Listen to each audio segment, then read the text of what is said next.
Bismillahirrahmanirrahim. Assalamualaikum warahmatullahi wabarakatuh dan salam sejahtera. Salam Malaysia Madani.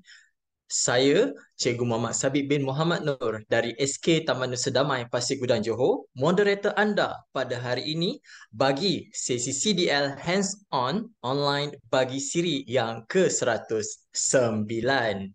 Terima kasih atas kesediaan rakan-rakan untuk bersama-sama dengan kami pada hari ini untuk mendengar perkongsian ilmu yang bermanfaat. Tujuannya adalah untuk memantapkan kemahiran pedagogi kita sebagai seorang guru.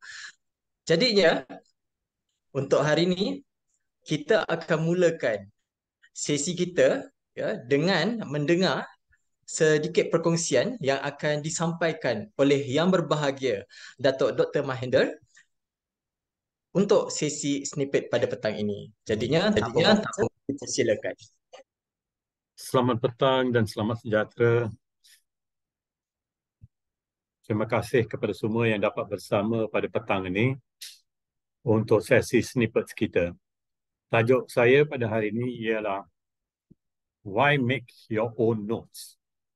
Kita tahu kita selalu menghadiri kursus atau kita sambung belajar di universiti atau di college atau di institusi manapun.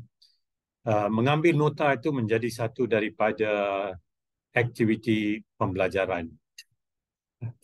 Jadi kita perlu tahu apakah kelebihan kita mengambil kira tentang kepentingan mengambil nota. Apakah faedah pengambilan nota yang menyerlah. So, ada banyak penulisan yang kita boleh baca tentang the why of taking notes dan juga apakah faedahnya dan mengapa kita mengambil nota. Dan cara kita boleh ambil nota. Ada banyak penulisan macam yang dipaparkan pada slide ini, how to take smart notes. So, why do you make your own notes? Let's go to the next slide. So, kita sentiasa dengar pembentangan. Semalam saya memberi satu ceramah dekat Perak untuk 2 jam. Dan sebelum mula saya minta para peserta untuk pastikan mereka ada buku nota mereka agar mereka dapat buat catatan dengan cara mereka tersendiri dalam bentuk grafik ke apa, supaya ada perkara-perkara yang mereka rasa adalah penting untuk pemahaman tentang topik yang disampaikan.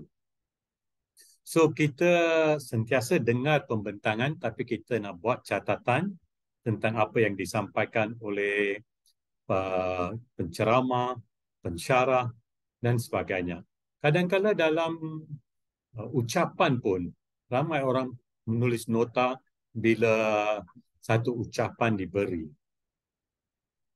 Dan walaupun kita diberi nota kadang-kadang untuk satu-satu tajuk, kalau kita hadir ceramah atau kursus dan sebagainya, baik juga kita buat juga nota-nota kita sendiri. Dan itu selalu berlaku, kita buat nota sendiri. Bila kita belajar, kita kurang beri masa untuk catatan nota. Tapi kalau kita kajian menunjukkan ramai pelajar atau peserta yang mencorakkan cara tersendiri untuk membuat nota-nota ringkas tentang sesuatu tajuk dan sebagainya. So, kajian menunjukkan bahawa kalau pengambilan nota ni, untuk menulis nota ni adalah satu kemahiran. Dan kalau nak jadi mahir, maka seperti yang disebut selalu, practice makes perfect. Maka kita kena latih diri kita untuk buat nota dengan cara yang terbaik. Untuk pemahaman kita. Nota itu adalah untuk nota kita sendiri. Untuk diri kita sendiri. Kadang-kadang nota yang saya buat mungkin tidak membawa makna kepada seorang yang lain. Kerana dia takkan faham. Kerana kita ada simbol-simbol kita sendiri atau yang mana kita rasa ada cara kita, penulisan kita yang tersendiri. Dan the more you write, the better you become.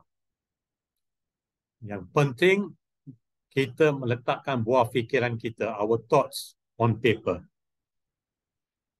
Selalu saya pernah dengar orang katakan, it's high time you put pencil to paper. Apa maksud putting pencil to paper? Artinya apa yang kita fikirkan ni kadang-kadang kita hanya bentang atau kita cakap secara lisan. Tapi terbaiknya, kalau kita ada sesuatu idea pun, sebaiknya kita tulis idea itu.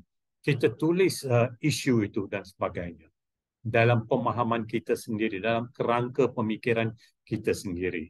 So seperti saya kata tadi, taking notes ini daripada lectures dan pembentangan, ada banyak panduan yang kita boleh rujuk untuk mendapatkan ilmu tentang pengambilan nota ni. Next slide, please. So, kalau kita buat catatan nota sendiri, ya, kita memurnikan lagi pemikiran kita tentang sesuatu isu atau apa yang kita sedang baca. Satu konsep yang kita cuba nak memahami. So, bila kita tulis atau kita lakarkan sesuatu secara grafik, yang mungkin dapat membuat pemikiran kita memahami isu itu dengan lebih jelas. Saya masih ingat seorang pensyarah saya, sebenarnya dia co-supervisor saya untuk PhD. Beliau berasal daripada negara Ghana. Nama beliau adalah Profesor Ernest Teko Lamy. Dan dia mengajar, dia ada 3 ijazah sebenarnya, ada Masters dalam Engineering pun dan PhD dalam Fisiologi dan juga merupakan doktor perubatan. So, beliau mengajar topik tentang fisiologi otak. So, bila mengajar fisiologi otak ni, dia merupakan satu topik yang kompleks dalam bidang perubatan. Tapi beliau kongsi bersama saya bagaimana dia akan memudahkan melalui nota-nota yang beliau buat sendiri, hasil rujukan daripada buku-buku dan sebagainya untuk memudahkan pemahaman, to simplify, tapi tidak lari daripada fakta. Untuk pastikan dia dapat merangka fikiran kita dalam satu bentuk yang konstruktif untuk memahami fisiologi otak. Ya. So, kita perlu, kalau kita ambil nota, pandai menulis tu, kita dapat menyampaikan buah fikiran secara bernas.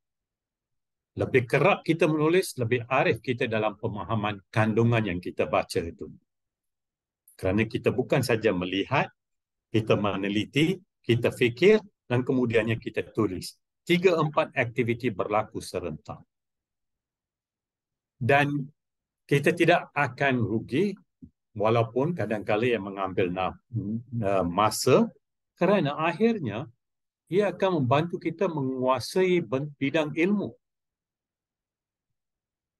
Kerana kita bukan saja baca, kita bukan saja cuba memahami, tetapi kita membuat nota-nota ringkas tentang bidang tersebut. Dan kadang-kadang banyak juga kita kena baca dalam masa yang singkat. Ia membantu kita, nota-nota membantu kita memproses maklumat secara intensif. Dan mengenal pasti perkara yang kita kurang faham yang perlu diberi perhatian. Oh, ini saya masih lagi tak faham bila kita catat nota. So you read again. Anda rujuk pula buku yang lain. Anda tanya pula kepada pembentang atau pensyarah apa sebenarnya maksud bila dia kata begini. Pemahaman sebegitu jadi kita faham dan kita buat nota bila ada penjelasan oleh penceramah dan sebagainya.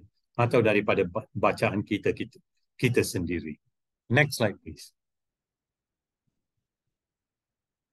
So rumusannya, write your own notes. Take charge of your own learning.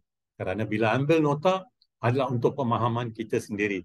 Nota ringkas ini tidak bermaksud, walaupun boleh digunakan untuk diedarkan, tapi maksud apa yang saya nak sampaikan hari ini adalah nota untuk diri kita sendiri, untuk pemahaman kita sendiri, untuk membawa satu manfaat kepada diri kita. Of our own learning. Ia memerlukan active listening. Kalau dalam kelas, bagi murid apa guru sebut. Dan juga fikir apa yang saya tulis ini membawa makna atau tidak. Membuat jaringan atau koneksi di antara tajuk-tajuk yang berbeza yang pernah kita belajar dalam sesi yang sebelum itu. Dan juga kemudiannya lihat semula bahan-bahan yang sedia ada untuk dapat letakkan konteks dan konsep tentang apa yang kita baca. So, pengambilan nota ini adalah satu kemahiran yang tuan-tuan dan puan-puan boleh menguasai, boleh jadi mahir. Remember, practice makes perfect. So, jangan duduk saja dalam satu pembentangan atau ceramah dan dengar dan sebagainya. Ya, mungkin dapat 20%. Tapi bila kita menulis dan kita buat corak dia, grafiknya, mungkin boleh sampai ke 70% kita memahami apa yang disampaikan. Kalau kita rakam dan kemudiannya dengar semula, ia akan menjadi satu reinforcement kepada apa yang kita nak menguasai. Okey, kita masuk ke slide yang terakhir. So, tuan-tuan dan puan-puan, jangan lupa ilmu yang disampaikan ni kita boleh juga dapat daripada pelbagai sumber yang lain. Buku adalah beban latihan untuk minda kita. Books ada training weights of the mind. Kita sebagai cikgu, sebagai pentadbir, sebagai pemimpin maupun di sekolah, PPD, JPN atau kementerian, kita harus mempunyai satu sikap yang positif. Remember, it is easier to build strong children than to fix broken adults. And remember, reading is thinking. And if a child can't learn the way we teach, then maybe we should teach the way they learn. So, itu saja daripada saya pada petang ini. Sekian, terima kasih. Baik, terima kasih diucapkan kepada Datuk Dr. Mahendra atas pembentangan snipping session sebentar tadi. Jadinya rakan-rakan semua, apa yang kita boleh rumuskan untuk sesi pada yang disampaikan sebentar tadi, ya, yang diterangkan sebentar tadi, ia berkenaan dengan macam mana kita hendak menulis nota kita, ya. Dan nota ni sebenarnya apabila ditulis, ya, kita boleh ambil je dari mana-mana sumber, mungkin ketika kita mendengar ceramah, seminar ataupun perhimpunan sekolah, ya, untuk anak-anak murid kita. So jadinya nota yang diambil itu tujuannya untuk kefahaman kita dan dia boleh jadi dalam apa sahaja bentuk. Boleh jadi dalam bentuk bertubuh, okey, ataupun dalam bentuk seperti ini yang telah dilaksanakan, ya. So jadinya macam-macam cara, tujuan dia untuk kefahaman kita. Saya tertarik di mana doktor menyatakan tentang kerangka, di mana kelebihan dia adalah bila kita buat nota ni, kerangka tu sebenarnya dia menjadikan satu kerangka untuk kita menghasilkan satu idea yang baru. Sebagai innovator, yes, kerangka catatan itu amat penting, amat sinonim dengan kami, sebab pada permulaan untuk membina sesuatu tu, itulah point dia. Nota itu sangat penting sebelum dia jadi satu proses yang berterusan, ya. So jadinya rakan-rakan semua, kita selesai rumusan untuk sesi snippet sebentar tadi. So jadinya terima kasih kepada Datuk Dr. Mahendra atas perkongsian sebentar tadi. Baik, tuan-tuan dan puan-puan sekalian, kita sudah selesai sesi bersama untuk sesi snippet sebentar tadi. So jadinya kita akan teruskan, ya, kepada slot kita yang seterusnya. Jadinya untuk slot kita pada hari ini, untuk slot ke-109, ya, tajuk yang diberi agak menarik. Memang bukan agak lagi, memang menarik. Kenapa? Bila saya dapat je tajuk tu, dia punya rephrase tu, persoalan. Cikgu, minat menjadi penulis, nampak tak? Ada question mark di situ. Maksudnya kat sini ada persoalan. Saya pasti rakan-rakan semua berminat untuk menjadi seorang penulis, memang menghasilkan modul pun. So jadinya modul-modul yang cikgu dah ada tu, adakah hanya sekadar di sekolah saja? Okey. Adakah ia boleh dikembangkan? Jadinya persoalan itu kita akan jawab pada petang ini, di mana kita akan bersama dengan panel kita, iaitu Cikgu Muhammad Hadi, Cikgu Muhammad Hadi Salihin. Okey, Cikgu Bun, Cikgu, apa khabar Cikgu? Baik, Alhamdulillah. Alhamdulillah, ya Cikgu Bun Okay. kita hari ni sangat kacak, berkod putih, ya, itu Aduh. dia. Jaket Di cari belakang, makan nama ni. di belakang tu dah nampak dah. Terselah lah satu, orang cakap apa, satu keterampilan guru yang suka menulis. Ya, so Aduh. jadinya kita nak teruskan. Baik, apakah yang kita akan terima pada sesi petang ini? Ada 4 perkara ya rakan-rakan. Yang pertama, kita akan berkongsi ilmu dan kemahiran. Seterusnya, membangunkan kompetensi guru. Kita dah suka menulis, so inilah kita punya cara membangunkan kompetensi kita. Seterusnya, meningkatkan keupayaan. Dan yang terakhir adalah membina jalinan dan jaringan yang berterusan. So jadinya ada 4 perkara untuk objektif kita. So untuk remark di sini peserta perlu mendaftar sebagai pelanggan dan ahli CDL. Pendaftaran adalah secara percuma.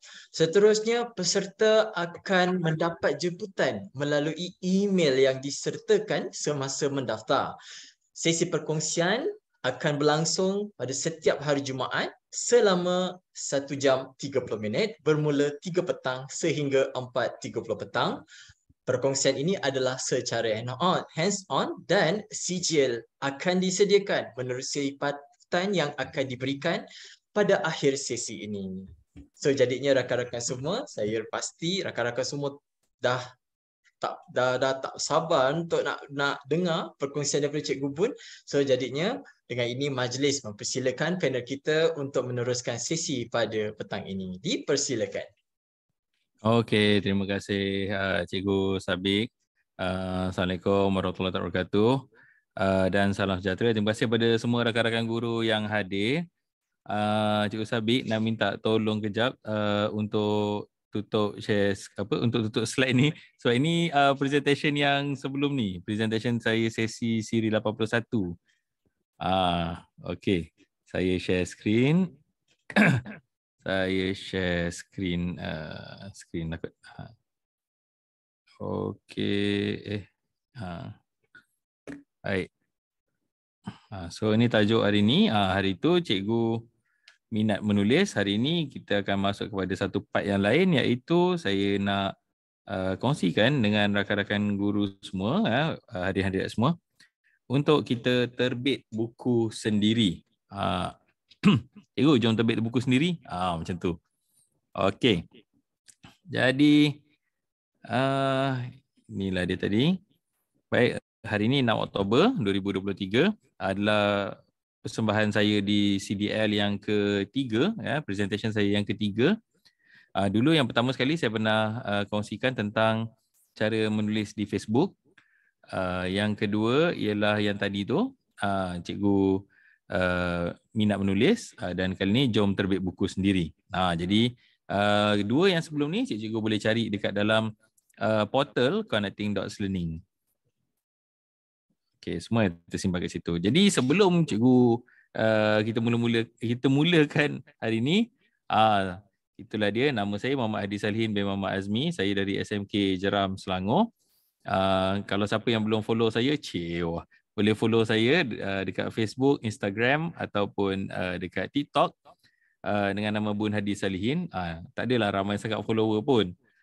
Cuma adalah kan, TikTok tu terpaksa buat sebab anak murid sekarang semua dekat TikTok. Jadi diorang dah tak ada Facebook, diorang tak ada Instagram. So diorang ada TikTok. So ini yang sebenarnya yang kita boleh nampak sesuatu, iaitu apa saja yang kita simpan dekat alam maya, lama-lama dia akan habis. Sebab Facebook tu akan surut, Instagram pun akan surut, TikTok tengah naik, mungkin lepas ni apa yang ada. Jadi sebab tu hari ni saya nak ngajak semua, yang tak akan surut adalah hasil fizikal.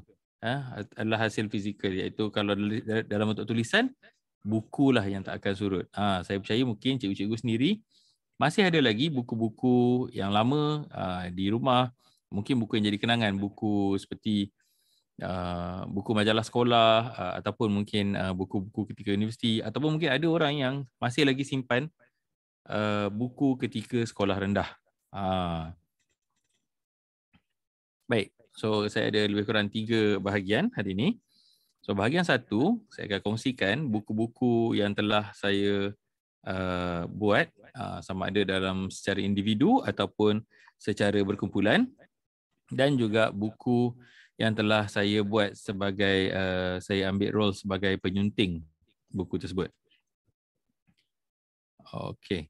So yang ini adalah perkongsian saya yang sebelum ni. Cikgu-cikgu boleh tengok dekat dalam tu. Cikgu minat jadi penulis untuk siri 81. Okay, cikgu boleh tengok di situ. Dekat situ saya kongsikan secara detail tentang beberapa genre penulisan, iaitu terjemahan, puisi, kisah hidup dan juga buku akademik. So ada 4 genre dekat situ. Jadi cikgu boleh tengoklah, boleh tengok balik dekat dalam portal connecting.learning ini. Alright. Sekejap ya. Sekejap. Saya selain daripada tu juga cikgu, selain daripada itu, sekejap. Tadi macam ada satu lagi yang saya buat. Ni dia. Okay, selain daripada yang siri 81 tu, satu lagi yang berkaitan adalah CDL hands-on siri 18. Selain daripada 81, boleh tengok dekat siri 18, iaitu daripada Munshi DBP, iaitu Cikgu Nora binti Markom. Dan Cikgu Nora juga ada kongsikan sebelum ni tentang inovasi, penerbitan dan hak cipta karya guru. Okay, dekat sini juga Cikgu Nora ceritakan lebih detail tentang cara-cara untuk mohon ISBN dan sebagainya. Jadi ini adalah 2 CDL yang saya lihat berkaitan dengan tajuk kita pada hari ini. Okey, jadi ini ada dekat dalam kita punya portal. Okey, so 2 tadi ya. Saya punya dan juga Cikgu Nora punya. Okey, ini adalah antara karya-karya saya. Okay, ini adalah karya-karya saya. Ini yang set yang pertama, iaitu karya-karya terjemahan saya. Sejak tahun 2013, ya, sejak tahun 2013 saya terlibat dalam aktiviti penulisan ini, iaitu saya buat terjemahan. Tahun 2013 saya ada karya bertajuk Mengisih daripada perkataan bahasa Inggeris, iaitu Sorting. Karya daripada US kita terjemahkan ke dalam bahasa Melayu. Ini semua terbitan Institut Terjemahan dan Buku Malaysia. Graf garis, catapalan dan catapai yang warna biru ni. Juga riwayat hidup tokoh terkenal Alfred Nobel, Stephen Hawking dan juga Robert Hooke. Ini antara karya-karya terjemahan saya yang ada di pasaran di ITBM. Kalau tengok dekat website ITBM ada, dekat Shopee ITBM ada. Kalau di Pesta Buku pun ada banyak yang ini. Okey, seterusnya satu lagi karya terjemahan saya ialah saya lah penterjemah buku ni daripada bahasa Melayu ke bahasa Inggeris, bahasa Melayu ke bahasa Inggeris untuk Mathematics Year 3 Activity Book pada tahun 2019. Juga sekali lagi saya buat bersama-sama ITBM. Saya daripada karya terjemahan, saya juga ada buat beberapa karya puisi, tapi dalam bentuk antologi. Saya masih belum ada lagi buku solo. Semuanya masih lagi kolaborasi dengan penulis-penulis lain. Pada tahun 2019 dengan tajuk Meracik Purnama. Okey. Ada kat belakang ni ke? Okey, mana bukunya? So Meracik Purnama ni antara buku yang bagi saya begitu istimewa sebab dia permulaan saya menulis karya kreatif. Kalau macam tadi karya terjemahan, dia karya akademik. Yang ini karya kreatif. So Meracik Purnama adalah satu buku yang telah dilancarkan pada tahun 2019 di pentas utama Pesta Buku. Dan saya juga telah mendeklamasikan sajak, satu rangkap sajak saya bersama dengan cikgu-cikgu lain. Oh ya, Meracik Purnama ni menghimpunkan 99 orang guru yang menulis bersama-sama dalam ini, dalam antologi ini. Seterusnya saya banyak terlibat dengan Persatuan Penulis Johor dalam Bunga Perpaduan, Segara Sakti Rantau Bertuah, dan juga Dia Matahari dan juga Kudup Cinta. Selain daripada itu ada satu puisi saya termasuk dalam sebuah buku dengan terbitan Caterpillar Books, iaitu Jari-Jari Aneh. Dalam ni ada puisi saya yang bertajuk Atur Selera. Ini semua adalah karya-karya yang saya bersama-sama dengan rakan-rakan lain yang mana saya tak pernah jumpa pun kesemuanya. Mungkin 1-2 ataupun beberapa yang saya kenal penulis kat dalam tu. Tapi karya-karya ini telah diselenggarakan oleh satu organisasi ataupun satu kumpulan ataupun satu persatuan yang mana mereka kumpulkan dan buat suntingan, ada juga buat tapisan seperti Meracik Purnama. Saya hantar dalam 5 puisi tapi yang dapat 2. Jadi kemudian dikumpulkan dan diterbitkan.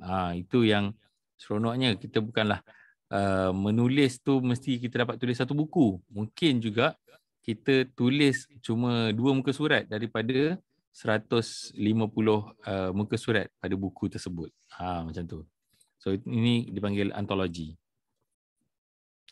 Selain daripada karya puisi, saya juga terlibat dalam kisah hidup, antologi yang memuatkan kisah hidup.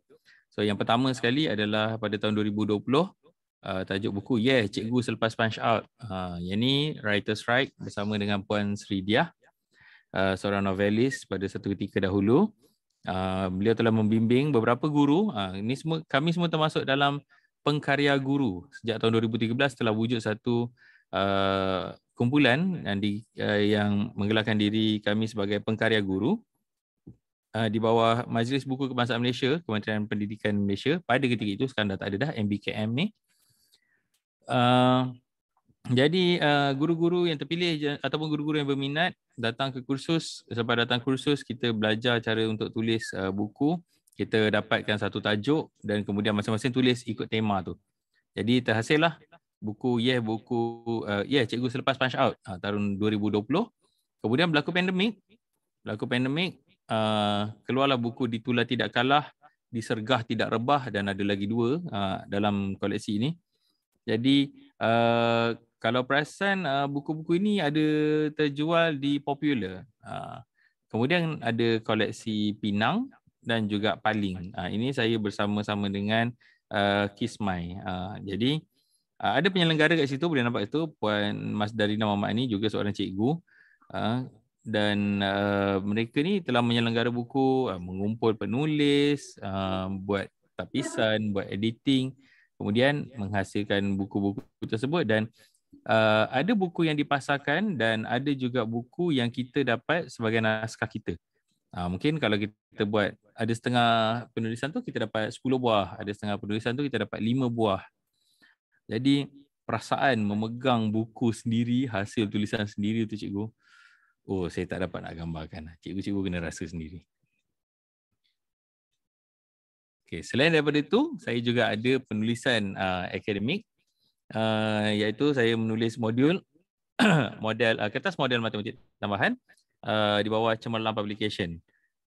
Ini yang seronoknya kalau macam ni dia ada ulang cetak. Dia cetakan pertama, lepas tu kalau buku tu bagus, dia punya marketing elok, kita dapat terbit dalam cetakan kedua. Jadi ini adalah kertas model matematik tambahan yang saya terlibat selaku penulis kat dalam ni. Okey. So kalau macam kita tulis modul ni, saya perasan kita cikgu-cikgu ramai yang tulis. Ramai yang boleh terlibat dalam penulisan modul ni. Okey cikgu.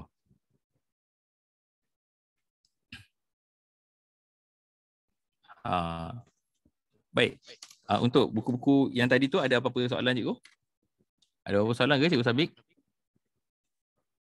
Baik, untuk soalan saya cuba semak. Okey, tak ada soalan lagi setakat ini cikgu. Okey, baik. Terima kasih.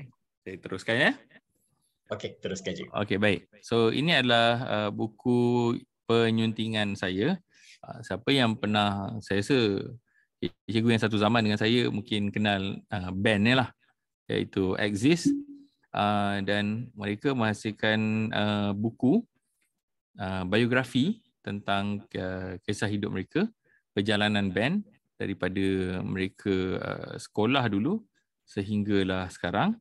Dan biografi ini ada macam-macam lah. Ada kisah pahit, kisah manis, siapa tulis lagu ni, siapa tulis lagu tu, apa kisah di sebalik lagu ni dan lagu tu, macam mana lagu-lagu ini digambarkan. Sebenarnya maksud dia lain yang kita faham, tapi sebenarnya apa rahsia-rahsia lain yang ada dekat dalam buku ni Jadi saya adalah penyunting kepada buku ini dan juga penyelenggara kepada buku ini pada tahun 2023. Sekarang dah ada dah habis dah cetakan pertama dan kita sedang menunggu cetakan kedua. Kalau siapa-siapa yang nak boleh kontak saya lepas ni. Kontak saya sekarang pun tak apa. Kalau siapa yang nak buku ni boleh tulis kat ruangan chat. Ada sikit je lagi baki untuk cetakan pertama. Kalau tak boleh tunggu untuk cetakan yang kedua. Okey. So buku Exist Resolusi Mimpi-Mimpi ni dia bagi saya sangat istimewa lah sebab saya juga peminat Exist dari kecil. So inilah buku yang telah saya sunting dan telah saya hasilkan daripada penulisan-penulisan yang dibuat oleh pemain bass iaitu Musa. Musa tulis dan kemudian saya kontak Musa dan bincang untuk tanya apa kata kalau kita hasilkan sebagai buku. Jadi tulisan-tulisan Musa tu telah kita bukukan kat dalam ni. Dan lebih istimewa lagi, saya tambah nilai daripada tulisan-tulisan itu kepada perkara-perkara lain. Sekejap ya. Saya tambah macam ni. Saya tambah lukisan lah. Saya tambah lukisan pada beberapa muka surat dia. Berkaitan lah, maknanya daripada gambar tu saya mencari ilustrator. Ilustrator yang saya panggil pun anak murid saya sebenarnya. Saya tengok dia banyak kongsi ilustrasi dekat FB. So saya contact dan dapatlah buat ilustrasi macam ni untuk saya letak pada ruangan-ruangan tertentu. Dan satu lagi, sebenarnya saya ambil satu konsep macam dekat dalam buku teks kita ada QR code. So apa yang saya buat ialah saya letak QR code ini supaya bila kita scan QR code ni boleh sampai dekat social media ahli kumpulan Exist lah, band member Exist. Akan sampai kat social media diorang dengan cerita-cerita yang tertentu yang berkaitan dengan kisah-kisah kat dalam tu. Jadi yang ni memang antara buku yang istimewa lah untuk saya. Sekejap. Okay. Bukti sikit. Ada nama saya kat dalam tu. Nampak ke? Ada nama saya. Okay. Nama penyunting dia takkan letak kat depan lah. Ini nama penulis, nama penyunting ada kat dalam. Okay, siapa yang nak boleh bagi tahu. Dan inilah pengalaman saya. Pengalaman saya menerbitkan sebuah buku. Pengalaman saya menerbitkan sebuah buku hasil daripada pengalaman buku saya sendiri ataupun hasil tulisan saya diterbitkan oleh publisher lain. Okay, cikgu. Jadi sekejap. Cikgu Bun, kalau macam nak untuk kita kontak ahli kumpulan tu, adakah ada representatif ke ataupun kita akan boleh direct personal kepada kepada ahli kumpulan tu, ke ada representatif ke wakil ke? Saya tak tahu artis lain, tapi dari pengalaman saya terus kontak dekat social media penulis ni iaitu Musa. Saya kontak terus dan rezekilah disambut panggilan tu kan. Sebab katanya juga dia kata banyak je orang yang minta nak dia kata ada beberapa lah yang minta nak bukukan perjalanan mereka, tapi tak tahulah mungkin rezekinya dia tertarik dengan cara approach saya ke apa ke, saya pun tak tahu. Tu rezeki, tu kerja Tuhan, kerja Allah yang dia reply dan juga kita pun terus bekerjasama. Tapi sebenarnya penghasilan buku ini bukanlah cerita setahun dua, hampir 4 tahun. Bermula tahun 2019 kita collect buku, kita collect material. Lepas tu lukisan pun dah siap dah sebenarnya tahun 2019. Tapi tahun 2020 pandemik, dan bila pandemik ekonomi jatuh, kalau kita cetak buku waktu tu dia bukan tempoh yang sesuai. Jadi bila ekonomi dah stabil, dah mula rancak balik dunia hiburan, dan alhamdulillah kita juga dapatlah kita pun dah check sebut harga sana sini dan sebagainya, dapat satu tempat yang cukup baik, kita proceed lah. Dan buku ni dah sampai dekat Singapura, Brunei, Indonesia, saya tak pasti, macam belum lagi. Sabit pernah dengar Aziz juga Wih, itu lagu kegemaran saya sama-sama saya pun masih lagi layan lagu Aziz ni lagi, cikgu. Lagi Oh. Orang Johor Malayan Aziz lah kan. Memang kita layan. Ni cikgu dah ada dah. Cikgu Siti Fatona. Cikgu Siti Fatona nak satu buku, nak order. Cikgu Nora dah, oh ibu terus. Okey. Cikgu Siti Fatona boleh kontak saya lepas ni ya. Nanti saya akan bagi link. Okey. Jadi saya kongsikan pengalaman penerbitan buku ni ya. Saya kongsikan penerbitan buku ni, apa proses yang saya buat. Sebenarnya saya pun macam agak rainbow juga, agak macam redah je proses ni kan. Sebab kita pun tak ada pengalaman besar daripada sembang-sembang dengan kawan-kawan macam tu. Yalah, tapi saya percaya there's always first time for everything. Sentiasa ada kali pertama untuk setiap perkara. Dan kalau macam kita nak tunggu kita betul-betul pandai baru kita buat, saya rasa kita tak akan jadi pandai. Maksudnya sebab kita tengok baby pun, baby kalau nak berjalan pun memang akan jatuh dulu baru boleh jalan kan. So sentiasa ada kali pertama untuk setiap benda. There's always first time for everything. Okay, so proses penerbitan Aziz Resolusi Impian Pengimpi, yang pertama sekali, ini akronim, saya pun tak tahulah akronim apa, KSL DCJ. Okay, so mula-mula saya kumpul. Okay, untuk kumpul, saya kumpul tulisan penulis. Lepas kumpul, saya sunting. Dan sunting ni maksudnya saya susun balik ikut timeline, setakat mana yang saya nampak. Saya susun ikut garis masa, kemudian sunting tata bahasa. Kemudian saya beri tambah nilai. Contohnya pada setiap tulisan tu saya taruh lirik. Saya letak lirik sikit-sikit. Okay, saya letak lirik sikit-sikit. Kemudian saya kumpul lukisan yang berkaitan. Kemudian saya hantar design. Lukisan tu kat Illustrator lah. Kemudian hantar design. Lepas hantar design, proses design ni pun agak lama. Dia agak makan masa sebab bila kita tulis tu, kita tulis dekat Word. Bila kita tulis dekat Word, bila kita hantar design, sebenarnya ada beberapa perkara lagi untuk menghasilkan buku yang tepat. Ikut saiz dan sebagainya. Saiz pada words tu bukanlah 100% itu adalah saiz yang kita nak cetak. Dia bukan macam, kadang-kadang kita tulis modul untuk murid pun belum tentu macam mana 100% dekat yang kita punya laptop, macam tu juga yang jadi dekat cetakan dekat mesin photostat atau printer kita kan. Macam tu lah. Tapi bila kita cerita tentang buku, kita perlu sesuatu yang betul-betul tepat dengan design yang tepat lah. Kemudian proses hantar cetakan dan kita buat pemasaran dan juga jualan. Okey. Dekat sini ada satu point iaitu permohonan ISBN.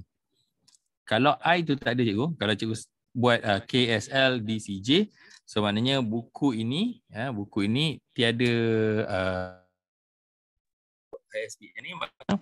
Di bahagian belakang kita akan ada satu barcode menunjukkan buku ini telah didaftarkan.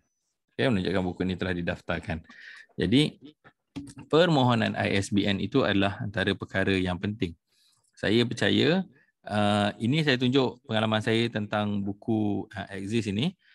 Tapi saya percaya cikgu-cikgu semua ada dah kumpul tulisan sendiri. Cikgu pun mungkin dah sunting tulisan sendiri dari segi modul. Cikgu dah kumpul ni dan design dan sebagainya. Cikgu boleh hantar untuk cetakan. Hantar untuk cetakan ni cikgu, bukan satu masalah yang besar sebab setiap sekolah ada majalah sekolah. Dan sudah tentu dekat sekolah cikgu-cikgu mesti ada cikgu yang tahu nak cetak majalah sekolah kat mana. Iaitu cikgu majalah lah. Cikgu majalah mesti tahu nak cetak majalah sekolah kat mana. Jadi kalau kita dapat satu design, kita nak hantar dekat pencetak majalah sekolah kita, dia boleh cetak je. Tapi tambah nilai yang ISBN ini adalah antara yang paling penting. Okey, pemasaran dan jualan, cikgu-cikgu bila cikgu dah ada modul, sudah tentu cikgu ada pasaran cikgu sendiri iaitu anak murid sendiri, dan cikgu boleh jual sama ada murid bayar ataupun guna dana PBG dan sebagainya. Kan?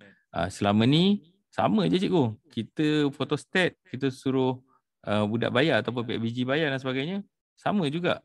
kalau apatah lagi kalau buku modul tu cikgu tulis nama cikgu kat depan.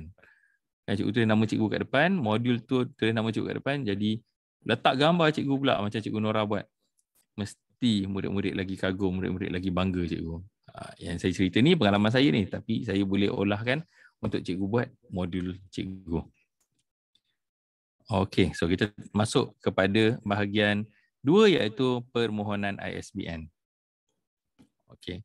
So untuk permohonan ISBN, jadi sebelum kita teruskan, jom kita slido untuk sesi soal selidik dulu. Cikgu boleh imbas barcode ini dan masuk ke slido. Ya.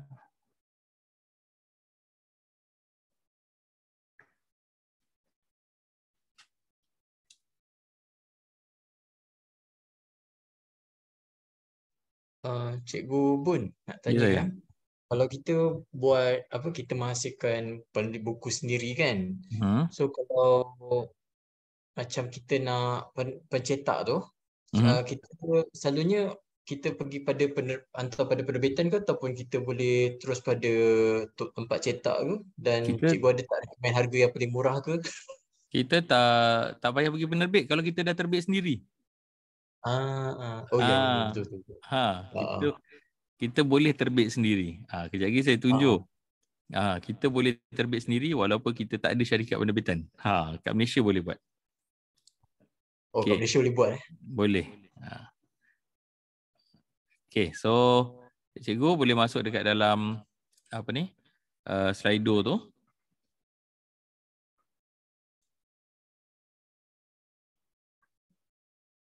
Okay. Ada nak saya dah share link dekat dalam chat. Saya dah share link dekat dalam chat. Okay. Macam mana ni?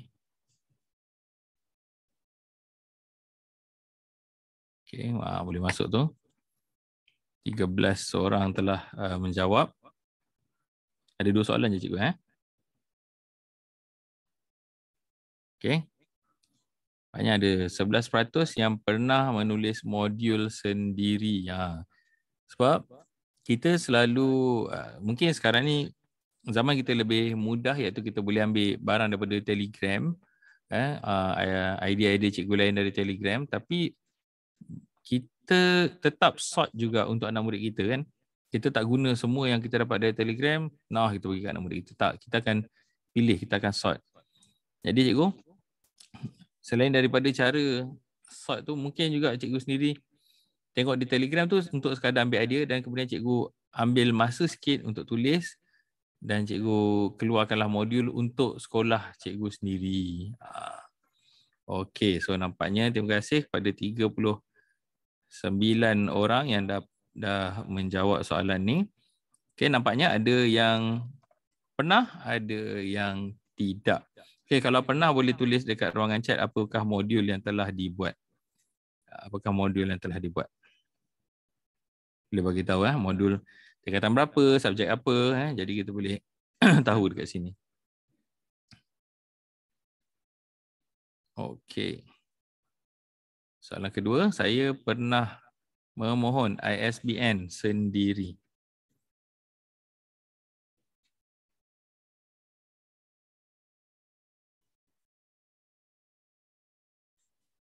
Nanti kita tengok result sekejap lagi. Okey.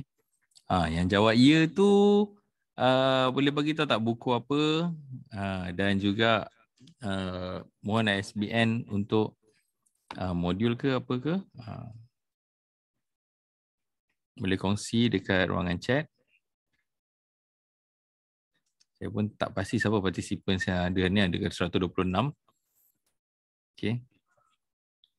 So dalam 30 orang ni yang telah menjawab.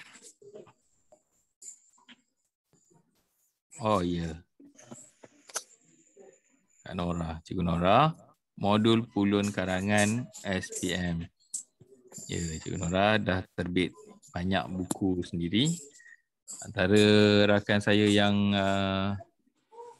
sama-sama lah, kita ada beberapa Buku Meracik Purnama ada kat Nora sekali kan?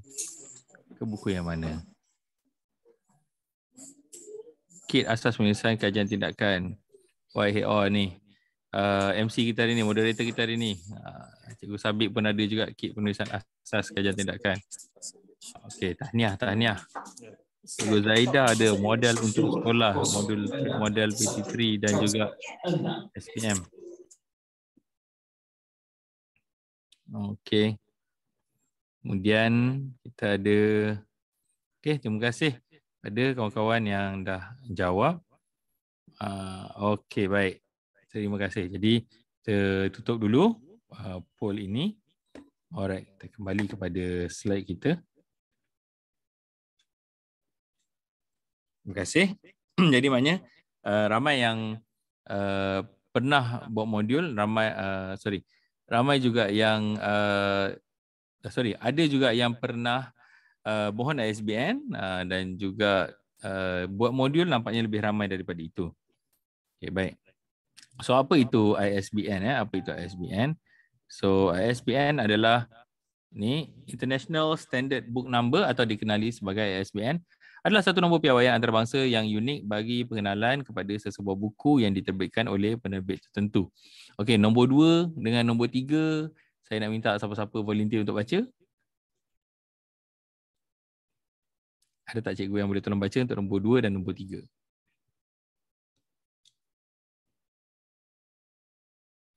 Kalau nak tolong baca boleh buka mic.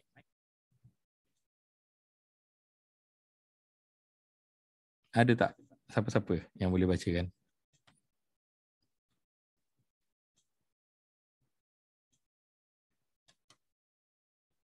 Kalau tak ada, Cikgu Sabik lah baca nombor 2 dengan nombor 3. Okey. Okey, nombor 2, ISBN diperoleh daripada agensi ISBN antarabangsa yang berpusat di London. Perpustakaan Negara Malaysia telah dilantik sebagai pusat kebangsaan ISBN di Malaysia mulai Ogos 1982. Untuk yang ketiga, ISBN yang telah diberikan hendaklah dicetak di kulit belakang buku. Okey, terima kasih Cikgu Sabik. Oh, sedap suara, patut jadi moderator. Okey, jadi itulah dia. ISBN ni adalah kalau kita nampak hampir semua buku, saya rasa semua buku yang terjual di pasaran ada ISBN. Buku yang tak ada ISBN tak boleh dijual di pasaran. Okey, kerana itu tidak berdaftar dengan Perpustakaan Negara. Okey, yang ni data ni saya ambil daripada website Perpustakaan Negara Malaysia. So kalau kita klik dekat sini, apa itu ISBN? Okey, so kita akan sampai dekat sini. Okey. Jadi dekat sini sebenarnya kita ada terus kita boleh buat pendaftaran penerbit baru. Kita boleh buat permohonan ISBN kat sini, ada kod bar dekat sini. Ada kod bar dekat sini. Sekejap, mana pen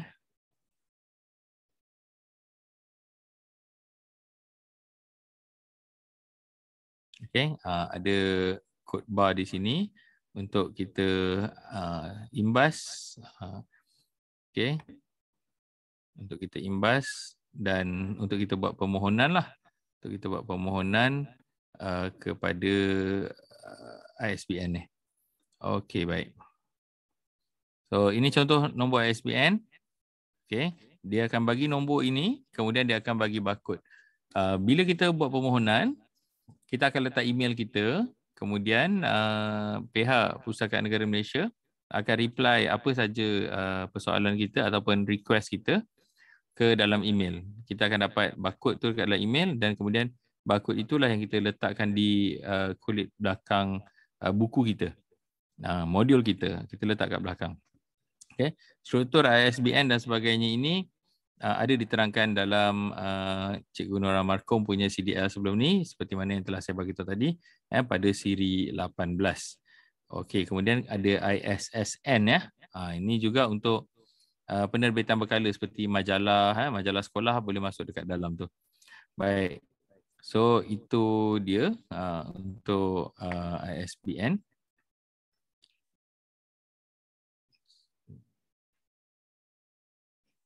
Okey.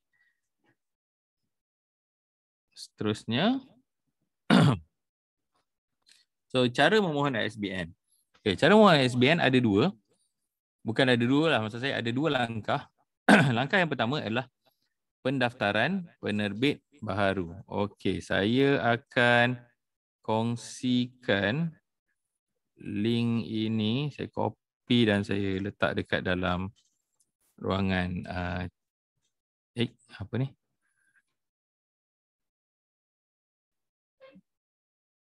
Oh, tak boleh sekejap Saya kongsikan sekejap. Saya ambil link ni nanti. Saya bagi kat cikgu-cikgu untuk cikgu-cikgu pergi tengok.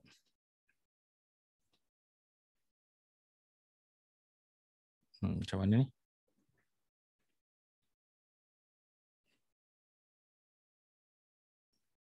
Okey.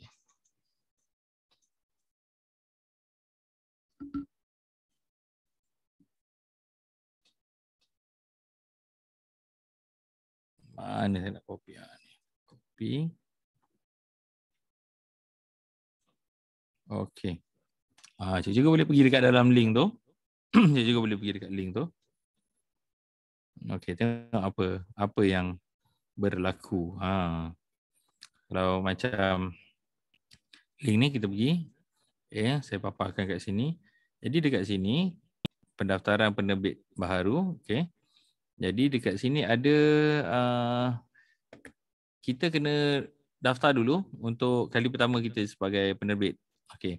Macam tadi Cikgu Sabit tanya kan, kita kena bawa pergi penerbit ke, tak perlu bawa pergi penerbit ke. Okey, kalau kita tengok kat sini, pendaftaran penerbit baharu, penerbit perlu isikan butiran yang diperlukan, penerbit perlu muat naik semua dokumen yang diperlukan, hanya permohonan lengkap sahaja yang akan diproses, pemakluman kelulusan akan dimaklumkan melalui email pemohon. Okey, kita tengok bila saya klik kategori. Okey, ini yang saya kata cikgu-cikgu boleh pilih iaitu individu. Kalau syarikat ataupun IPTA dan sebagainya, pilihlah yang atas ni. Tapi mungkin kalau cikgu tak ada penerbitan lagi, rumah penerbitan, cikgu ambil individu. Nama penerbit, cikgu masukkanlah nama cikgu. Nama penuh lah. Kemudian pada ruangan ini adalah sama ada nombor rujukan. Okey, ni saya letak. Okey, macam itulah. Okey, nombor rujukan. Kalau tak ada nombor pendaftaran SSM, letak nombor kad pengenalan. Kemudian letak alamat. Okey, letak je alamat. Kemudian isilah yang maklumat-maklumat yang perlu ni kan. Okey, isi maklumat-maklumat yang perlu.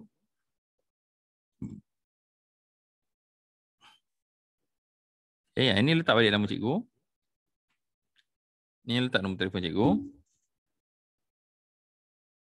Ni letak email untuk dihubungi. Email tu pastikan email yang kita aktif lah. Jawatan tulislah penyunting, penerbit, macam tu.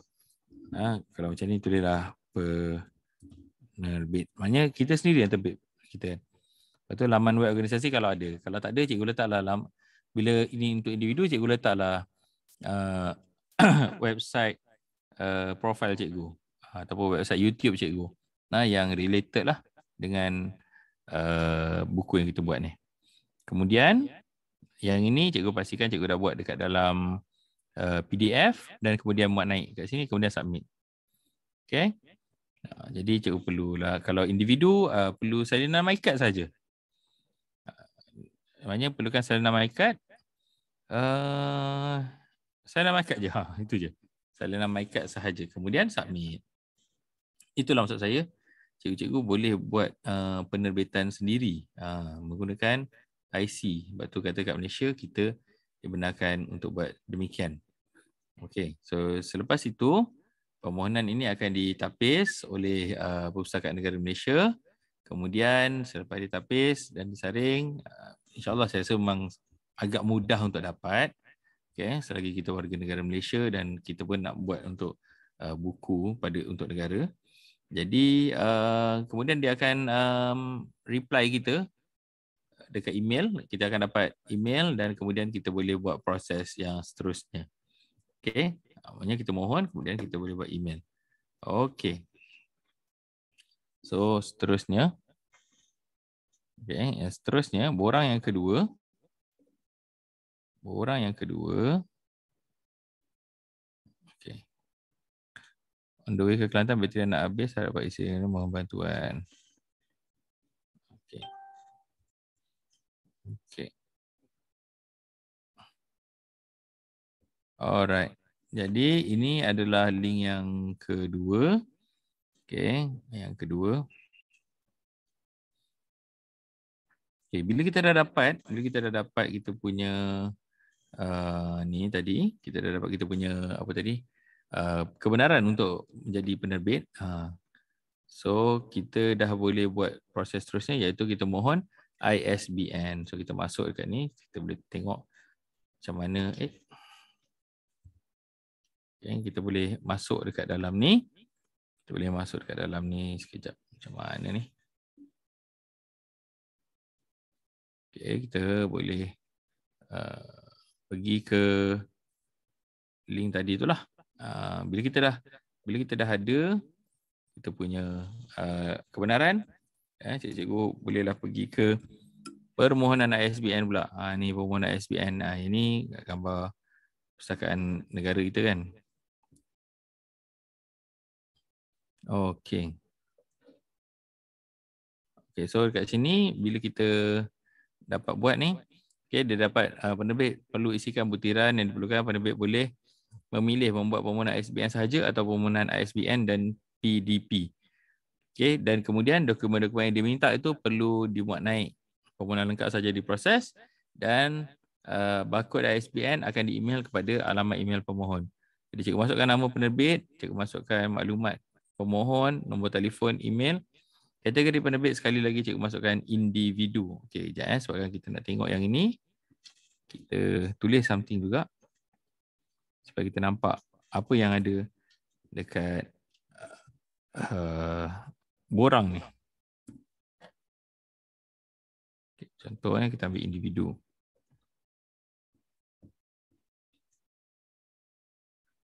Okey. Maklumat penerbitan dia tanya bahasa apa? Okay, bahasa Melayu. Judul. Okay, masukkan judul. Masukkan subjudul kalau ada. Okay, maklumat kandungan sama ada dia fiction ataupun indeks. Okay, banyakkan cikgu adalah indeks lah. Muka surat bibliografi. Ni jika ada. Jika ada. Okay, jumlah muka surat cikgu tulislah kat situ. Berapa banyak muka surat.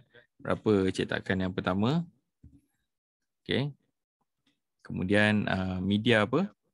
Adakah cetak untuk fizikal ataupun media digital seperti e-book dan sebagainya.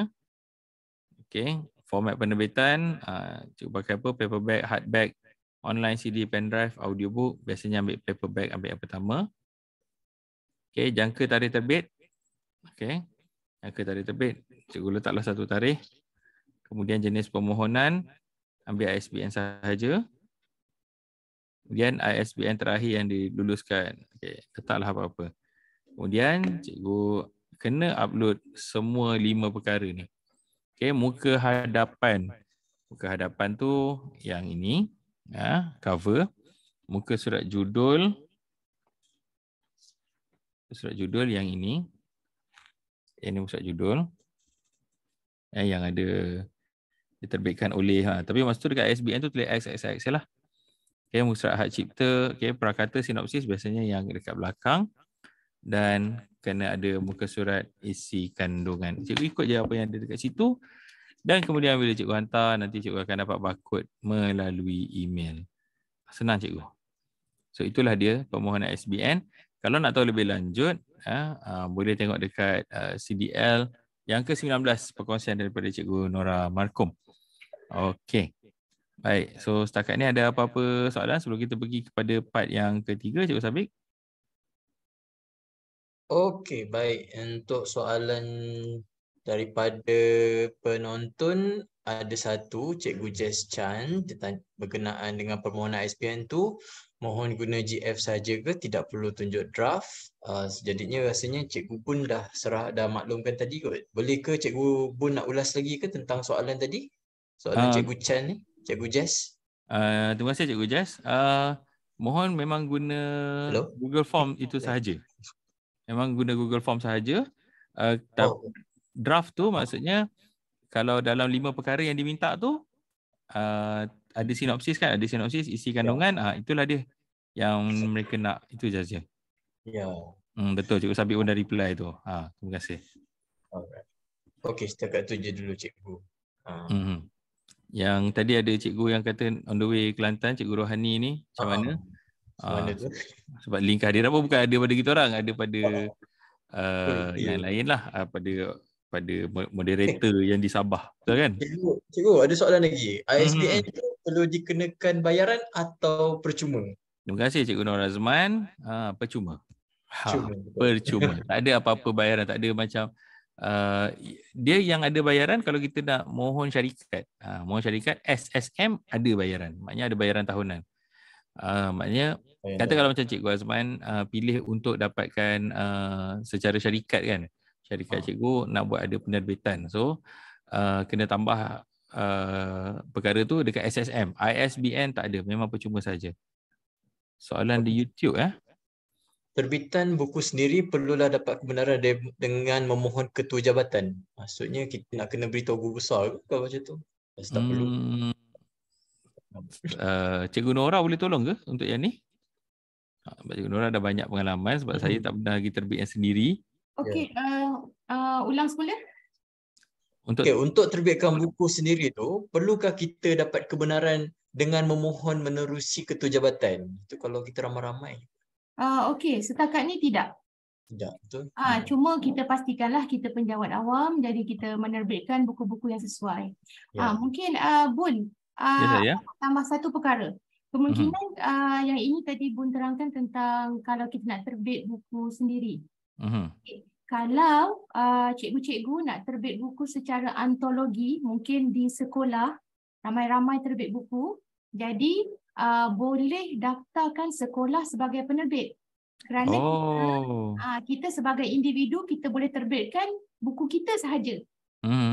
Tapi kalau kita nak terbitkan dengan kawan-kawan ramai-ramai, contoh panitia matematik nak terbitkan modul matematik ataupun modul jadi boleh daftarkan sekolah sebagai penerbit. Jadi nanti pada buku tu boleh penulisnya ramai.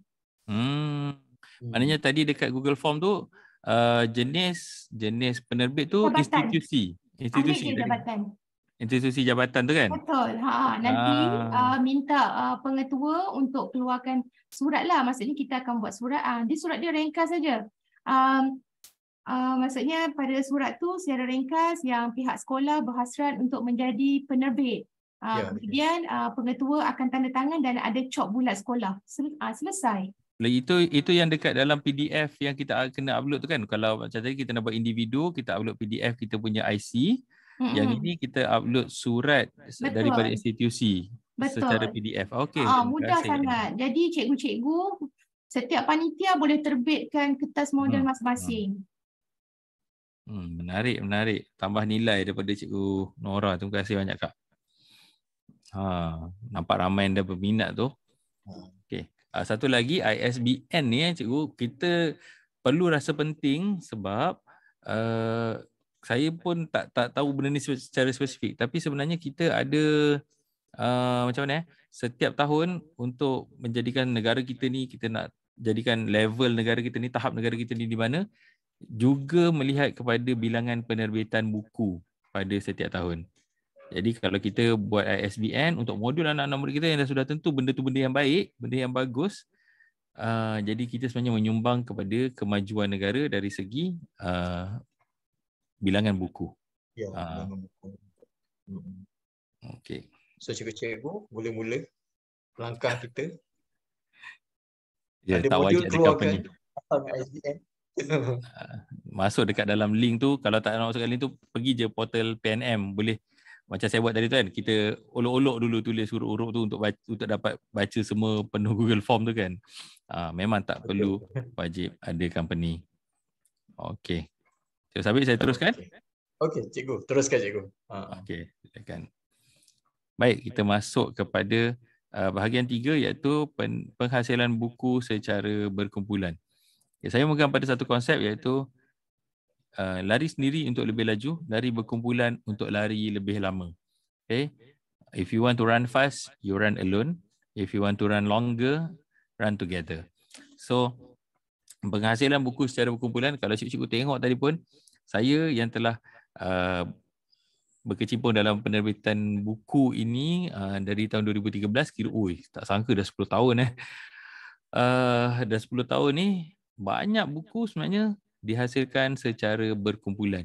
Bukan apa, bagi saya kalau saya punya KPI untuk diri saya sendiri, sekurang-kurangnya setahun tu mesti dapat satu buku. Setahun mesti dapat satu buku, cikgu. Sebab apa? Saya nak isi SPL KPM.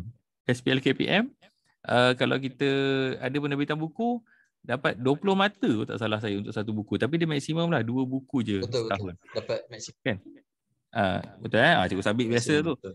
Dia berapa mata Sabit? 20 kan? 20. Dia level dia macam inovasi 15 penulisan, 20 dengan saya. SPL KPM. Lepas tu ada maksimum berapa buku? 2 Ingat dua buku. Saya ingat saya. 2. Lepas tu satu buku tu bertahan untuk 2 tahun, betul? Saya rasa dia ada tempoh masa. Satu buku itu. Jadi memang sebab tu saya target memang antara mata SPL KPM yang saya perlukan adalah dengan penghasilan buku. Dan dia lebih lestari bagi saya. Dia lebih lama. Okey. So kita ada 2 soalan lagi. Saya minta cikgu masuk ke soalan selidik saya dekat Slido. Okey, cikgu boleh scan yang itu. Ataupun sekejap ya, saya buka Slido saya.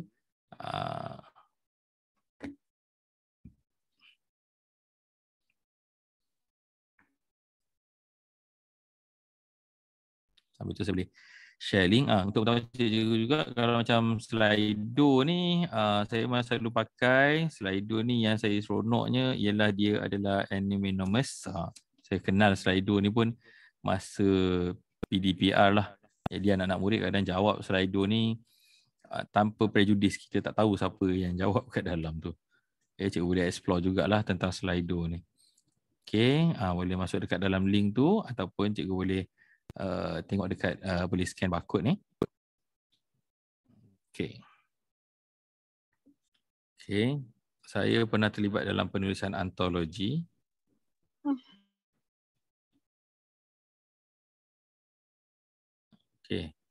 Okay, saya nak tahu siapa yang jawab ya tu. Saya excited nak tahu antologi yang mana. Kok ada sekali saya ke ataupun saya yang terlepas pandang ada antologi lain. Boleh tak kongsikan sama ada buka mic ataupun dekat ruangan chat. Okey, soalan Cikgu Jess, kalau ada SBN, kita dapat hak cipta kita sendiri. Jadi kalau ada plagiat dan sebagainya, kita boleh kadang-kadang kalau kita tak ambil tindakan pun, orang tahulah kita yang buat dulu. Sepilihan memorabilia. Saya ada juga kat dalam memorabilia tu, yang nombor 3 kot. Cikgu Nur Aziz yang mana? Zuraida antologi puisi sajak yang mana? Sembuh. Oh, Rumah Kisman. Sama lah dengan saya. Saya pun banyak dengan Cikgu Mas Darina, Kak Mas. Moga-moga Kak Mas sihat ya. Okey. Banyak cikgu. Saya rasa sejak 2013 ke 2020 lagi lah bercambah-cambah penulisan ni. Lagi-lagi kita semua, kalau ikut Kismai ni, ni saya kongsi pengalaman. Sesi pembelajaran ni berlaku secara online. Kan? Okey, terima kasih. Okey, saya selalu menulis di Facebook. Ini saya tak tahu ya atau tidak. Antologi puisi tradisional Cikgu Siti Patona. Terbitan mana Cikgu Siti Patona?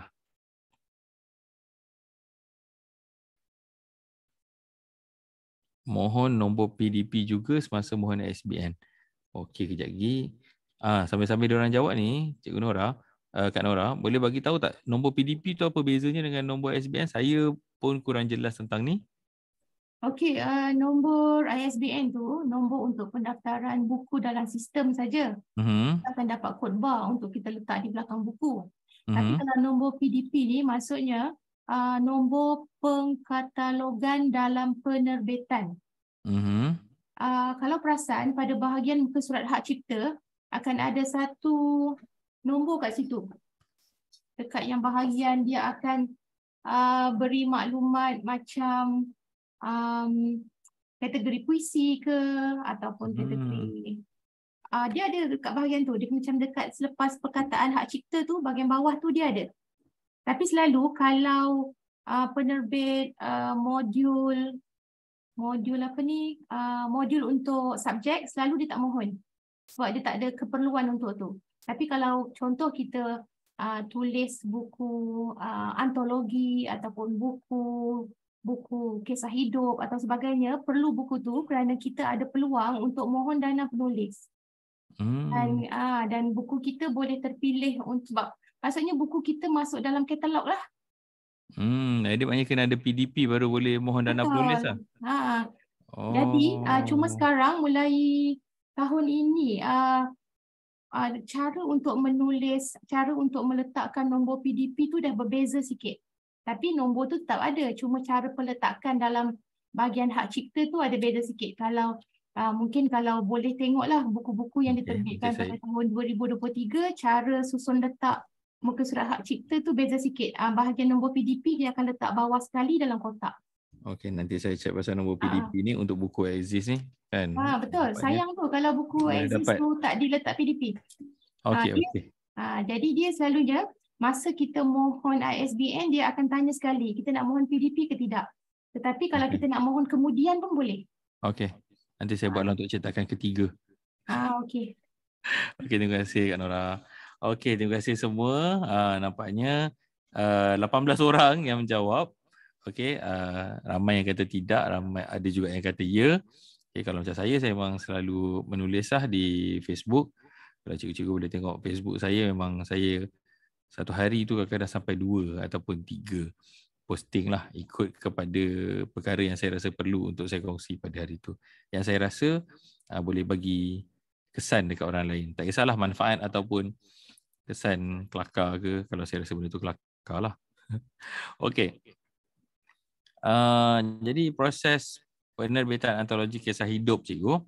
Okay, kalau cikgu semua yang memang dah pernah, mungkin ini sebahagian daripada proses yang kita memang kenal juga. Iaitu yang pertama, kita kumpul bakal penulis. Ya, bila kita dah kumpul bakal penulis, kita dah kumpul, kemudian kita akan pilih tajuk ataupun nanti sekejap, saya terbaca chat pula. Kita boleh kumpul bakal penulis, kemudian pilih tajuk, ataupun salah satu daripada tu, kita pilih tajuk dulu, kemudian baru kita kumpul bakal penulis yang berminat. So, dua-dua pun boleh. Kemudian kita ada sesi belajar penulisan. Sesi belajar penulisan ni, walaupun penulis yang dikumpul tu dah memang biasa menulis, tetapi setiap satu rumah penerbitan ni, dia ada house style dia sendiri. Dia ada kehendak dia sendiri, dia ada perkataan-perkataan tertentu yang mesti wujud ataupun tema tu mesti ada. Jadi kerana itu kita mesti juga belajar penulisan, kita mesti senang cerita macam mesyuarat lah. Kita meeting, kita bagi tahu kriteria yang kita nak, do and don'ts. Kemudian kita akan belajar sikit tentang penulisan dan kemudian kita akan menulis. Selepas siap penulisan itu dalam tempoh yang tertentu, kita akan hantar design. Lepas design dah siap, sama juga hantar untuk cetak, kemudian kita pasaran dan juga jualan. So itulah dia proses penerbitan antologi, sama ada kisah hidup, sama ada sajak, ataupun mungkin juga kalau kita nak buat kumpulan modul pembelajaran. Maksudnya saya di Kuala Selangor, lepas tu saya ada kawan cikgu di Kedah yang kita rasa okey, jomlah saya buat topik 1, awak buat topik 2, ataupun saya buat kita 1, awak buat kita 2. Lepas tu kita ada cikgu di Sarawak yang boleh buat benda yang sama. So kita kumpulkan dan kemudian kita hasilkan satu modul pembelajaran. Pun boleh juga. Yang penting kita kumpul dulu bakal penulis, maknanya kita boleh buat secara antologi, kita boleh buat secara berkumpulan untuk penerbitan sama ada akademik ataupun fiction ataupun juga bukan fiction. Okey, sama je proses dia. Pemasaran dan jualan yang terakhir tu, saya cikgu kadang-kadang saya tak rasa pun untuk menulis ni untuk dipasarkan. Saya lebih kepada kepuasan diri sendiri untuk penulisan ini. Okey, jadi ini anggaran yang saya kira-kirakan. Kalau untuk buku 150 halaman lebih kurang dalam inilah, tebal macam ni, size A4, tebal macam ni. So buku Aziz ni 150 halaman, saiz A5. Okey, jadi kalau kita anggar seorang penulis dapat 4 halaman. 2 halaman tu tulis cerita, 2 halaman gambar kenangan. Saya gambarkan, mungkin ini satu konsep. Saya perasan sekarang cikgu-cikgu suka tulis kejayaan murid. Bawa murid ke pertandingan, bawa murid, bina murid, latih murid. Itu kenangan-kenangan tu cikgu. Facebook ni mungkin boleh hilang. Maknanya apa saja pun di alam maya tu boleh hilang. Tapi bila kita fizikalkan dia, dia jadi satu perkara yang lebih lestari lah. Jadi saya nampak mungkin kalau cikgu rasa cikgu tak dapat nak tulis banyak, cikgu tulis 2 halaman. Okey, caranya dari sekarang cikgu cuba buka Word, kemudian cikgu tukar setting page layout kepada A5, kemudian cikgu cuba tulis dalam 2 muka surat tu. Ataupun kalau cikgu memang dah tulis kat Facebook, cikgu ambil hasil tulisan cikgu kat Facebook, cikgu copy, cikgu paste dekat dalam saiz A5 kertas tu. Silap-silap cikgu, lebih 2 halaman cikgu dah tulis untuk satu cerita. Kan? Lepas tu kalau kita kemudian letak 2 halaman untuk gambar kenangan. Okey. Kemudian kalau kita ada 35 orang penulis, darat dengan 4 halaman seorang, kita akan dapat 140 halaman. Kemudian 10 halaman lagi adalah untuk muka surat jodoh, prakata, penghargaan. Kemudian dari situ barulah kita boleh buat kira-kira, dan biasanya ada sedikit kos yang terlibat. Okey. Baik. Saya buka kepada soalan. Ada soalan yang saya tengok ni maknanya ramai juga cikgu-cikgu kat sini, mungkin kita pernah sama-sama antologi cikgu. Persatuan Penulis Johor saya pernah terlibat, Noha Kreatif pun saya pernah terlibat. Cikgu Anis nak minta kontak saya dengan Kak Nora kejap lagi. Ujung nanti kita bagi. Okey. Setakat ni tak ada soalan. Tapi nampaknya ramai yang minat untuk sertai dengan kumpulan penulis. Alhamdulillah. 4 hingga 5 halaman. Okey. Ramai juga seorang penulis. Link kehadiran Cikgu James, jangan risau. Belum lagi. Saya jadi moderator pula. Biasa memang kadang saya pun jadi moderator kat sini. Okey. Baik. Kalau berminat untuk menulis dalam antologi, yang ni saya kongsikan untuk kalau cikgu-cikgu berminat, jomlah kita masuk. Kita dah bina satu grup WhatsApp. Saya dengan Cikgu Nora ada dekat dalam tu. Dan kat dalam tu kita boleh bincang lah untuk kasih jadilah benda ni. Saya jangkakan dalam tempoh 6 bulan kita boleh hasilkan satu buku nanti. Mungkin kita boleh bincang apa tajuknya. Kita dah buka kat situ. Cikgu boleh masuk dekat dalam kisah cikgu CDL WhatsApp tu. Okay, kita dah buka. Kalau cikgu ada yang berminat, nampak tadi ramai yang berminat dekat ruangan chat, bagi tahu nak masuk. Okay, kalau cikgu yang tengok dekat dalam YouTube dan sekalipun, boleh imbas kod QR yang ada. Kemudian boleh masuk dan nanti kita bincang lanjut dekat dalam tu untuk penghasilan antologi. Kalau saya punya anggaran macam tadi tu, nampak ramai yang macam setuju. Tulis 2 muka surat, gambar 2 muka surat kan. Sabik. Okay. So, saya pun dah 4 suku. Jadi inilah sedikit sebanyak kenangan-kenangan saya dalam penulisan. Itulah kata-kata daripada Puan Sridiah, kata tulislah untuk terus hidup. Ini rakan-rakan guru saya, Cikgu Izwanuddin, Cikgu Fadli, Cikgu Absyah, Cikgu Zura. Ketika kami sama-sama berbengkel dengan Puan Sridiah, Tuan Johaida juga ada dalam bengkel yang sama pada tahun 2019. Ini saya bersama-sama dengan Persatuan Penulis Johor ketika buku kami dibawa ke Indonesia untuk pelancaran, iaitu buku Segara Sakti Rantau Bertuah. Di mana buku ni tebal. Buku ni sangat tebal. Yang ni bukunya. Buku ni sangat tebal.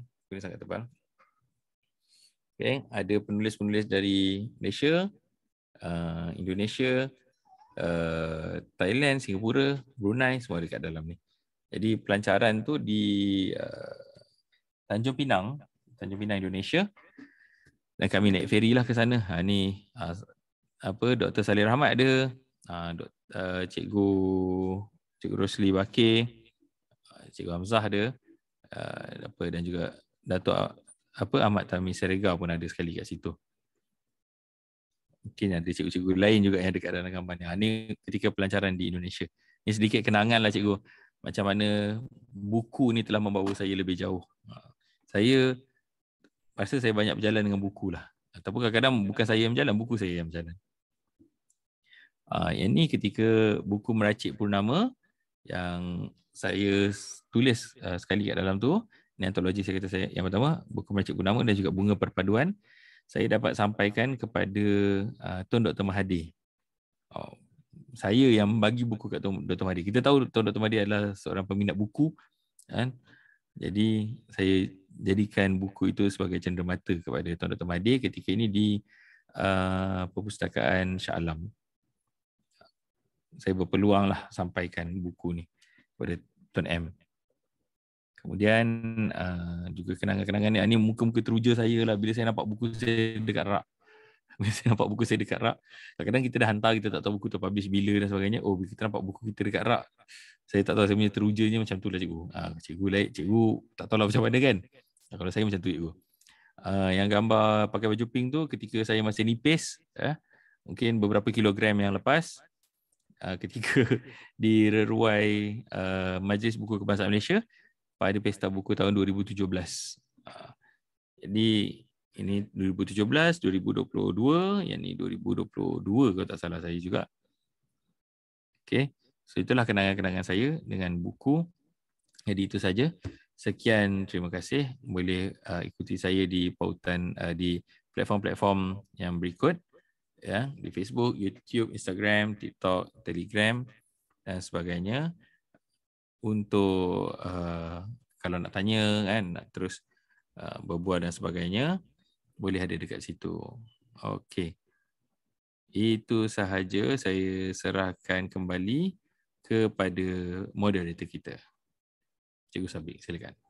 Baik, terima kasih diucapkan kepada Cikgu Bun atas perkongsian macam mana kita hendak menerbitkan buku sendiri ya. Okey.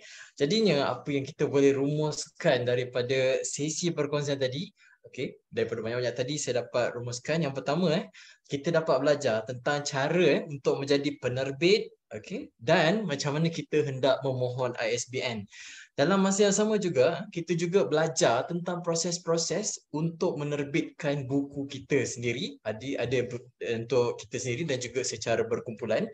Dan juga kita belajar juga dari sini macam mana kita hendak memohon ISBN melalui laman web. Dan yang terakhir adalah peluang kepada rakan-rakan semua untuk menyertai antologi Cikgu CDL yang dimaklumkan tadi melalui laman daripada WhatsApp tadi. So jadinya terima kasih sekali lagi pada Cikgu Bun atas perkongsian pada hari ini. Jadinya pada minggu hadapan, okey, rakan-rakan semua akan bersama dengan saya, Cikgu Muhammad Sabik bin Muhammad Nur dari SK Taman Nusa Damai untuk sesi perkongsian CDL 110 yang bertajuk pembentangan inovasi secara efisien. Sedikit review apa yang saya boleh beritahu pada rakan-rakan. Kesinambungan dalam penghasilan inovasi adalah sebar luas kepada umum tentang produk yang dihasilkan. Salah satu caranya adalah melalui platform sebar luas adalah penyertaan dengan inovasi, di mana rakan-rakan akan menggunakan kemahiran komunikasi dengan efektif. Ya, jadinya ada macam-macam yang saya akan kongsikan kepada rakan-rakan semua berkenaan dengan kemahiran komunikasi apabila menyertai pertandingan inovasi minggu hadapan. So jadinya jangan lupa temu janji pada minggu depan bersama saya Cikgu Sabik. So jadinya terima kasih kepada Cikgu Bun, panel kita pada hari ini, dan juga kepada para penonton di Zoom dan juga di laman YouTube ya. So jadinya untuk mengakhiri sesi pada hari ini, kita tutup majlis kita dengan tasbih kifarah dan surah Al-As. Dah ada sesi bergambar ke? Okay. Amin ya rabbal alamin. Jadinya sekian, terima kasih. Assalamualaikum warahmatullahi wabarakatuh. So kita nak buka kamera masing-masing untuk kita ambil gambar. Oh, Cikgu Taufik dalam kereta kau. Jangan lupa juga link kehadiran telah disediakan untuk diisi. Oh, Puan Pengetua saya pun ada sekali tengok. Terima kasih Puan. Okey, dah siap 7 muka surat. Okey. Terima kasih. Ini wajah Cikgu Sabik. Cikgu Sabik, you ada kat sini. Ini ialah poster untuk minggu depan. Itu ialah pautannya, tajuknya. Minggu depan Jadi jutaan terima kasih kita ucapkan kepada Cikgu Bun pada hari ini dengan perkongsian bagaimana cara kita nak menulis, ya, membuat penulisan. Sikit-sikit lama-lama siap. Kan kita buat sikit-sikit tu walaupun beberapa helai saja, tetapi kalau ada minat dan kecenderungan untuk menulis, saya sangat yakin kita dah ada grup tadi kan, Cikgu Bun. Betul. Join dalam grup itu dan kita boleh mula menulis, insya-Allah. Terima kasih sekali lagi pada Cikgu Bun dan juga kepada Cikgu Muhammad Sabik sebagai moderator pada hari ini. Semoga perkongsian ini memberikan manfaat kepada kita semua dan kita mula menjadi penulis. Dan juga Cikgu Nora juga. Oh ya, dengan Nora banyak support Cikgu Nora tadi. dari IPGM. Memang orang bahasa, memang munshi. Jadi memang boleh kita pelajari banyak daripada beliau. Terima kasih sekali lagi. Kita jumpa lagi minggu depan insya-Allah pada hari Jumaat, waktu yang sama. Tarikh saja yang berbeza. Okey, insya-Allah. Assalamualaikum.